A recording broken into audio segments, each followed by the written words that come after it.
My name is Sam Otten, and with me is Jason Book, and in this video we're going to be talking about Justice League issue 50, which is the conclusion to the Darkseid War. This is written by Geoff Johns, with art by Jason Fabok, and the colors by Brad Anderson. It's been a very strong creative team and a great event story overall, but it's also been a long, drawn-out story, so it's good to finally have things concluding and wrapping up, and also some things pushing on into the Rebirth era. So my reactions were pretty positive. I was excited to see how things concluded. There were some really nice action scenes and some really great art as usual. I was a little bit surprised that it ended up being really a story about Grail rather than a story about Wonder Woman or a story about Mr. Miracle, which is kind of what I expected at the very beginning. But from start to finish, this is really Grail's story, and it comes to a nice conclusion for her where she kind of gets to have this resolution in a kind of violent way with her mother and father, who had been using her the whole time to kind of take revenge on each other. And I thought it was fitting that Grail used this baby. She was using this baby for her own kind of reasons in this issue, and it's in kind of violent ways. And that, to me, echoed the fact that Grail, as a baby herself, was used in violent ways by Marina Black to try to get revenge on Darkseid. So I thought a fitting conclusion for her and a good arc for her overall. And then it ends with Darkseid coming back, but then Darkseid seemingly getting killed again, or at least disappearing kind of with Grail. So that came full circle. Mr. Miracle and Barda had a little bit of a conclusion, but it didn't ever go as strong into their story as I thought it would. And then we can talk more about Wonder Woman and stuff, what's going on here later, because that connects into Rebirth. But let me throw it over to you, Jason. What were your overall impressions? How did you feel about the book? I did enjoy this book, but as we said before in different episodes, I did feel it was a long time coming. Some of it was a nice payoff, some of it took a little too long to get there. I did like the team finally coming together and having like a big moment. That splash page was pretty cool. The art by Jason Fabok was good as usual. I kind of didn't love the way Darkseid came back and then seems like he's just destroyed and he'll come back again. You know, being made from the baby and things like that, I thought was a little ridiculous, and a lot of stuff was happening fast. Because really you get this huge moment where it seems it's all over again, and then really not. It just kind of goes back to the beginning at the end. The Steve Trevor Diana stuff could have been cool. Her monologue was all right. I did really dig the Green Lantern stuff and Power Ring becoming a Green Lantern. We knew it was going to happen some way. They didn't really explain it that well to a layman. If someone was reading it, it's like, well, how didn't she just die? How is the Green Lantern rings bringing her back? But I did enjoy the banter between Bruce and Hal. I liked how they had that moment in there talking about the Joker reveal, even though we already got it in Rebirth, so it was kind of stole its thunder a bit. Thought maybe we would actually get an identity or one of the identities for the Joker. But I liked the parts with Lex Luthor.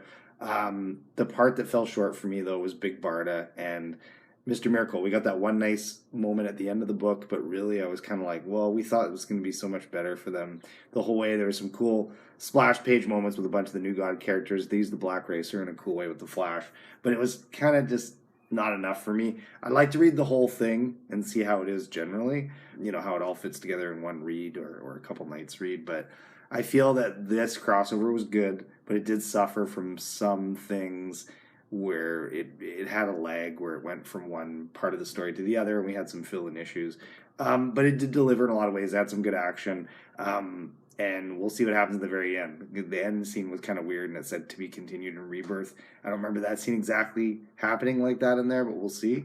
Yeah, the only thing directly that I saw between Justice League 50 and the DC Rebirth special was the very end of Justice League, where Owlman is sitting on the chair, and then they say he's here, and then Owlman kind of gets exploded, which I presume, and this is a spoiler for the Rebirth special if you haven't read that yet, but I assume that's Dr. Manhattan is coming and exploding different people like he tends to do, which of course Dr. Manhattan is kind of alluded to in the Rebirth special as this antagonist and this kind of threat that to the universe.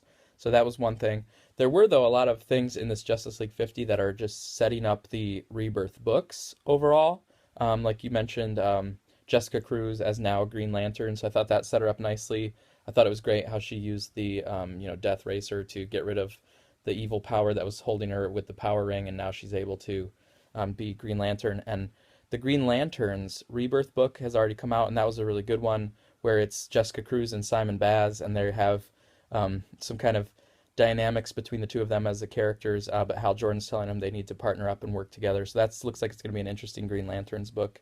Obviously, there's Batman being revealed that there's three Jokers, and so what does that mean? Who are they? Is that actually true?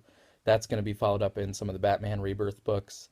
And then another one here is Wonder Woman. So it's revealed right at the end of Justice League 50 that Wonder Woman has a twin brother who is also born, and so that twin brother was the first male on Themyscira. So we're going to find out what's the deal with that twin brother and how that plays out in the Wonder Woman Rebirth books. So some nice things to follow through and look forward to.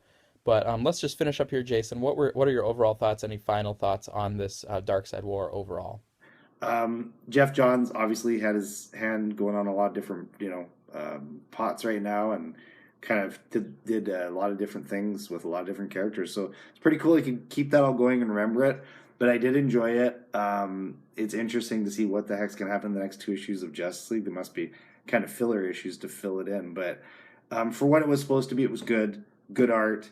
I would like to see things a little tighter story-wise, wrapping up story plot developments, etc. Maybe a few more character beats instead of big action beats all the time.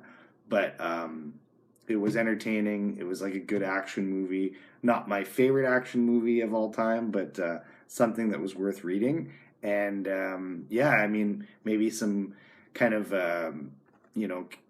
I would say ways to edit a little bit. Like we can read it as one piece, maybe take out those crossovers and kind of creatively make our own reading order. And perhaps it might be a little tighter. So looking forward to see what happens next, though, as usual.